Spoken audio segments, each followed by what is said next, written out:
Преди, може би повечето от вас си спомнят, че преди 20 години книжарница Хеликон започна от нашия град.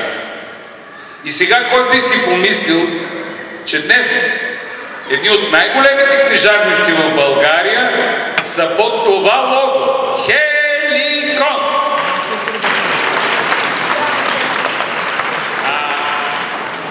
Здравейте, уважаеми приятели на четенето и на книгата, на Хеликон и на фестивала Четящия човек. Аз нямам този така изнесен актьорски глас като на Валерий Ильичов и се надявам, че ще ме чувате. Хубаво е, че тук, макар и не на пълен салон, все пак дойдоха доста хора и това показва, че са дошли най-добрите. Този фестивал беше замислен от Хеликон като не толкова знак на протест, а като една тревога заради това, че българинът все по-малко чете. Съдейки по хората, които седяха под транспарантите на фестивала през тия 2 дни и просто си четяха, на мен ми се струва, че има, както се казва, изход от Dire Straits. Dire Straits значи безизходно положение. Не само група. И затова ние решихме този фестивал да не бъде просто представяне на книги, срещи с автори, даване на автографи, четене на откъси, а да бъде многожанров. Тоест, така както тази вечер ще се пее поезия, чрез рок-парчетата на Валди Дими и Атлас, така, може би след около половин час ще започнат прожекциите от кампанията на БНТ Голямото четене, така както ще започне мисия в Лондон, утре светът е голямо и спасение давно от всякъде. Лора от сутрин до вечер, панорамата на Слав Бакалов. Аз най-искрено ви каня всички вас и вашите приятели и на утрешната премиера, която е премиера наистина за Бургас и не само за Бургас, на Рико Лев. Извърши огромна дейност в подготовката на този фестивал. А сега ще поканя на сцената господин Димитър Маджаров, директор Летен театър, фестивали и концерти Бургас.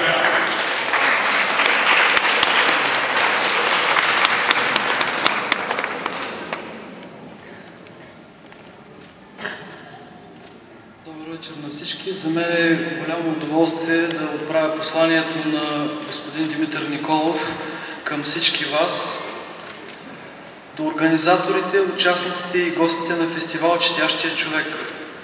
Скъпи приятели, една от най-отличителните черти и гордост на Бургас е богатия и динамичен културен живот на града.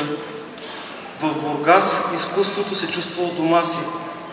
Затова и все повече творци и организатори на събитията намират именно тук своето място за изява или вдъхновение. Четящия човек е най-новото попълнение в фестивалния афиш на града. Убеден съм, че той е на правилното място, защото бургазлии са търсещи, възприемчиви, с усет към стойностното изкуство. А гостите ни предпочитат именно заради това духа ни. От днес градът става територия на четенето. Желая много приятни мигове на всичките четящи хора в град Бургас.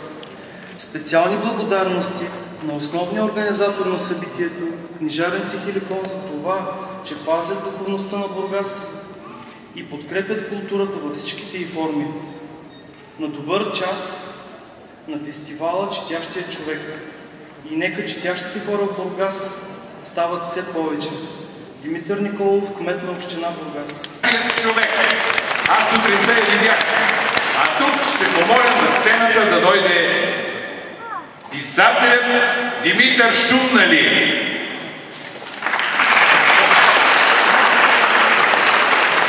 Който ще обяви кой е... Наградата на Четящия човек се връчва на прекрасния Алек Попов.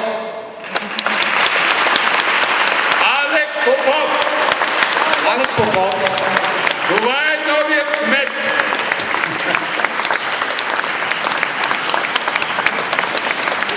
Така се връчва на писателя Алек. Алек, честит.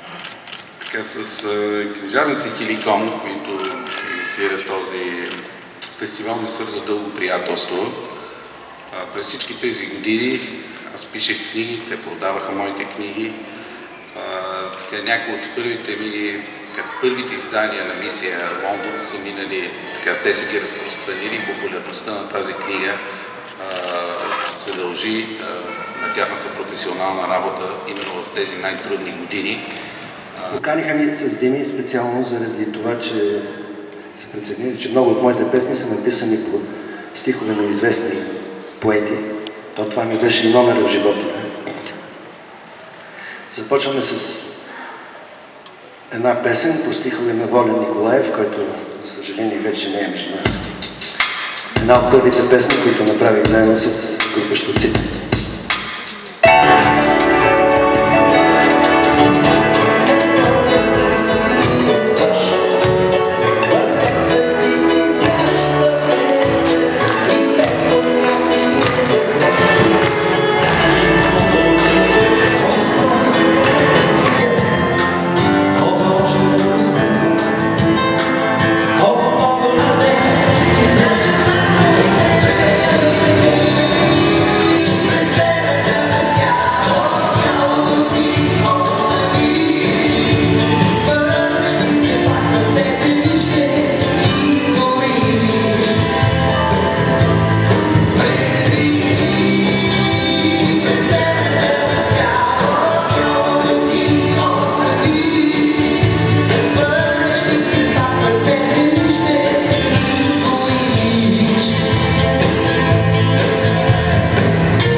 Благодарим още веднъж на книжарница Хеликон, за прекрасния фестивал, за вашето присъствие, за Морската градина, за Летния театър, въобще Бургас е номер 1. Вие сте напълнете ми душата. Благодарим ви.